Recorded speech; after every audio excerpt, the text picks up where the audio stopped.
হেই! যদ্ভাবম তদ্ভবতি। আপনি যা যা ভাবেন আর ঠিক তাই তাই হয়। আপনি যদি ভালো ভেবে থাকেন আপনার জীবনেও ভালো কিছু নিশ্চয় হয়ে এসছে। আর আপনি যদি খারাপ কিছু ভাবেন সেটাকে চিন্তা বলে। আর এই চিন্তা আপনাকে চিতার দিকে টেনে নিয়ে যায়। যত খারাপ ভাববেন তত চিতার কাছে যাবেন।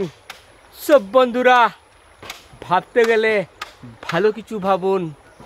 আর যদি আমার এই কথাটা মিথ্যা হয় একবার ভেবে দেখুন। আর ভবিষ্যতে যদি না হয় আপনি এই গালে না 100টা চড়িয়ে দেবেন। আমি কেশু ভাই আপনাদেরকে গ্যারান্টি দিচ্ছি, যদ্ভাবম তদ্ভবতি। জীবনে যা যা ভাবেন আপনার জীবনে ঠিক তাই তাই হয়। নমস্কার।